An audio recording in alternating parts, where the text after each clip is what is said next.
In this video, I'm going to show you another part of Photoshop that you will use quite often, and that is the Layers panel. Now, one of the powerful things about Photoshop is its ability to work with layers, and you can think of layers as laying down different pieces of construction paper on top of one another. So let's say you had a blue piece of construction paper and you put it down on your desk. That would be the bottom layer. And then say you took a red piece of construction paper and you cut out the letter A and you laid that on top. That would be another layer. And depending on how you move those layers on top of each other is the same way that Photoshop works. So if you had a big piece of construction paper on the bottom and the letter A on top, you would see that blue background and then the red letter A. However, if you were to take that red A and put it underneath the construction paper, you wouldn't see the letter A because that layer would be covering it up. So let's just take a look at how that works. In the bottom right hand corner, you'll see the Layers panel, and you can see that we have a layer selected that is automatically generated when we create a new document, and it's called background, and it shows an icon of what we're seeing, which is this white background. There's also a lock button here, which means this layer is currently locked down and a new background layer always gets locked so that you can't edit it or manipulate it on accident. Now let's say we do want to edit or change this background layer. Well, all we have to do is double click and it will open up the new layer options.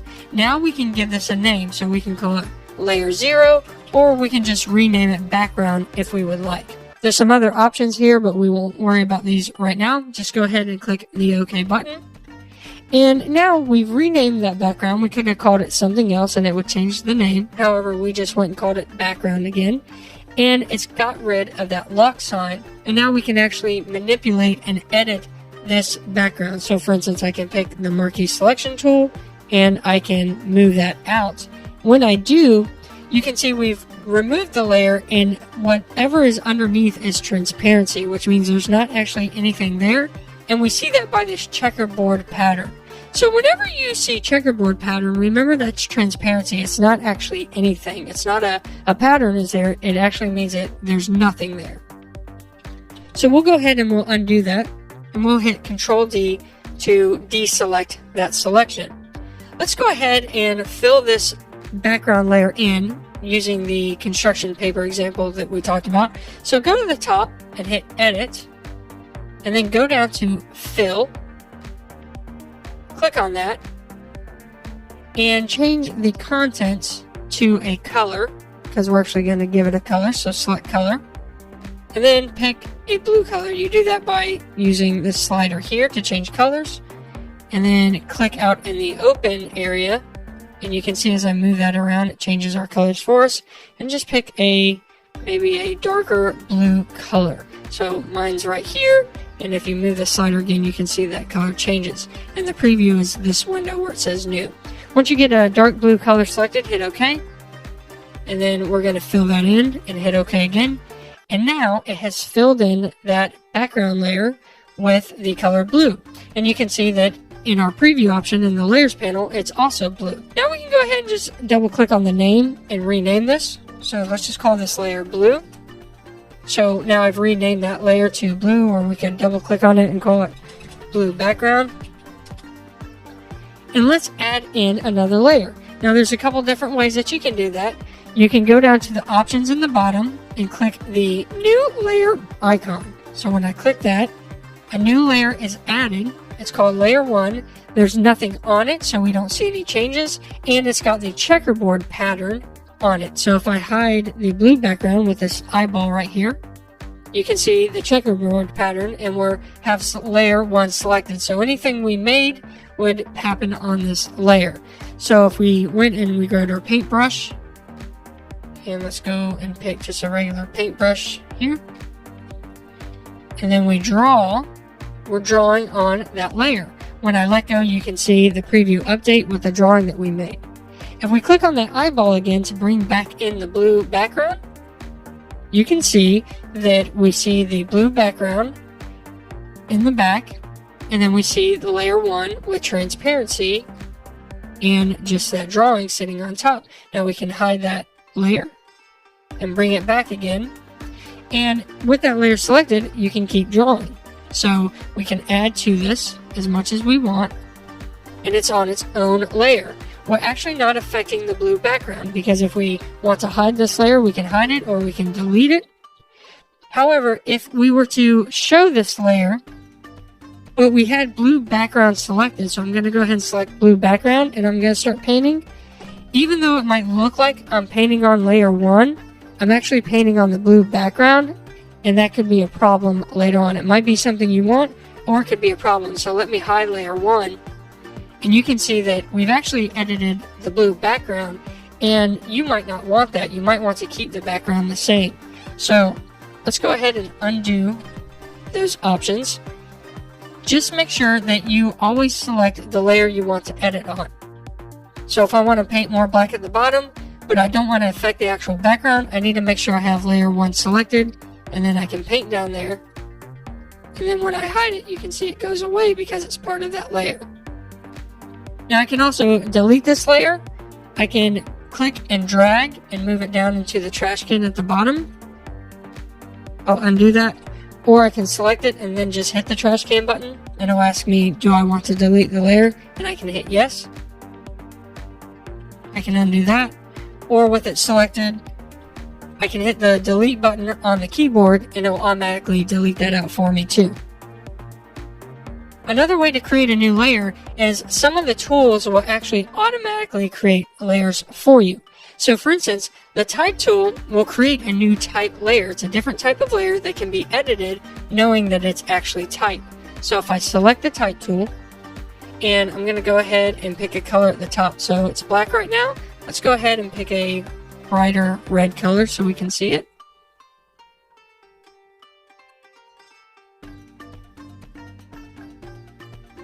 And then let's go ahead and make the point size a little bit larger because it's going to be hard to see. We'll do 48 point. And we can keep everything else the same. And we're just going to click out in the middle of the document. I'm just going to change it to hello. And I'm going to go ahead and select my move tool just so we don't see the type options anymore. And you can see it created a new layer called a type layer in our layers panel. It actually named it whatever we typed in. So because we wrote hello, it called it hello. So now this type layer is sitting on top of the background layer. And if I have my move tool, I can actually click and select and move this around. I don't have to use a selection tool because it's its own type layer. I can just click and move. And as you can see, when I move it around, some of these lines start popping up. These are guidelines to help tell you where the center of the document is or to help you line up other things. So let's say we want to go ahead and edit that type. Well, we can do that. We can go back to the type tool. And if we click in the middle of that word there, it gives us our type options back at the top. Let's say we want to make it bigger. Well, we can't just change the size. We have to select it all first. So just like any type of Word document, you can just click and drag and highlight and then go to the top and punch in a new size. So that was 72. Maybe we need to go higher, but you can see it only goes up to 72. Well, you can type in any number you want. So I can hit 200 and it'll make it 200 point type. And let's say we want to center justify this. So it's left justified right now. Let's go ahead and pick the center. So now we're back in the center of the document. I'll pick the move tool and then I'll move it and make sure we're centered back up here. So now we can see we have our red hello layer on top of our blue background. And the example I told you earlier, if this was construction paper and I put the blue piece of construction paper over the hello, the red text, then you wouldn't see that. So if I go down to the blue background, you can click and drag these layers around and reorder them, and it'll actually reorder the way that you see them. So if I click on blue background and I hold down and I move it up, you can see I'm actually moving that background now. My hand changes and I can move it until I see a blue line that's above the hello type. So once I see that, I'm going to drop it, and I've dropped that background on top of the type layer. So now the type layer is being hidden because this is actually covering it up. If I hide the blue background, you can see that the type is still there. I'm just laying a sheet of paper that's completely covering that type up. So for instance, I could do something like I could go to the eraser tool and we have a circle erase. We know the type is somewhere right here. So if I erase that layer, you can see that I erased some of the blue background and revealed that type underneath. So if I hide the blue background, there's my type. If I bring it back, you can see what I erased. And if I hide the type layer, you can see just the blue background, as if I took scissors and say, cut this out. So I'm going to undo those. Let's get back to where we were. I'm just going to keep hitting Control Z or Command Z. So now let's go back to the type, and we'll grab that and we'll move that back on top. So now it's sitting on top. Let's add in another layer. You can add in a shape layer. So you have your selection marquee, your rectangular marquee selection tool at the top. But this rectangle down here is actually a shape. So this is the rectangle tool. You can see we have rounded, rectangle, ellipse, polygon, line, and custom shape. Let's just pick, let's do a custom shape tool. We'll make it a little more interesting. Or let's do a polygon tool. So we'll select polygon. You can see it in the options at the top that we have a fill and a stroke, and how big the stroke is, and then you can see how many sides. Let's change the sides to, let's just say, an 8-sided polygon, and let's change the fill color. This is going to be the color that it is actually going to be for the polygon. So you can click on that, and then you can click the little color window here to bring up your color picker and select it like we did before, or you can just go ahead and select one of these colors here. So I'm just going to say pick this orange color. So I've selected that and changed my fill to orange. That's what the shape color will be, and it's an 8-sided shape. So if I click on this document and I drag, you can see it creates a polygon for us. So let me select the move tool so you can see what's going on here. And it created a new polygon layer inside of the layers panel. That polygon layer is sitting on top of the hello layer, and the hello layer or the type layer is sitting on top of the blue background layer. So based on the way that these are ordered is the way that you'll see them ordered on the screen. Because the polygon layer is on top, it's actually over everything else. And then the hello layer or the type layer is underneath the polygon but above the blue background, and that's what we see. And then the blue background is in the back. Let's say we want to have the polygon layer in between the hello and the blue background. So we want the polygon behind the hello and the hello to sit on top. Well, then we just click and drag, and we can reorder that layer. We can also manipulate this layer underneath just like we would do before. So if I select the move tool, I can click and move that. And then now we have our blue background layer, and then we have our polygon layer in the middle, and then we have our type layer, the hello layer, sitting on top. So that's a nice, easy way for you to organize and use layers, and you can delete them out. And they have some options that you can change. You can actually search by different types of layers. So if I click on this T here for type, it'll show me just the type layers, which is that hello layer. So that's really nice. If I click it again, it'll deselect, and now I see everything. So you can select by different types of layers. You have those at the top here. And then we have different blending modes. We have the opacity, so we can actually change how transparent this type layer is. If we want to make it less transparent, we can do that. We have different options. So if we do want to go ahead and lock down this type layer, we can actually do that by clicking this lock icon here. And now what happens is I can't move that layer. It's actually going to drag the layer underneath because I can't select the hello layer.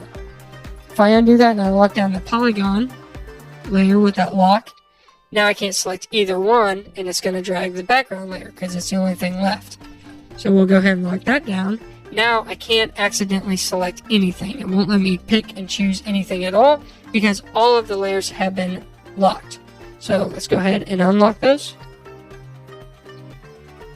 Then we have some other options at the top. We have different ways to add styling and masks and effects and all these different options at the bottom, creating a new layer and deleting layers. So some of these, like this effects, you can do things like glows and shadows and overlays. And then there's some image adjustments that you can do, such as brightness and contrast and changing the hue and saturation and so forth.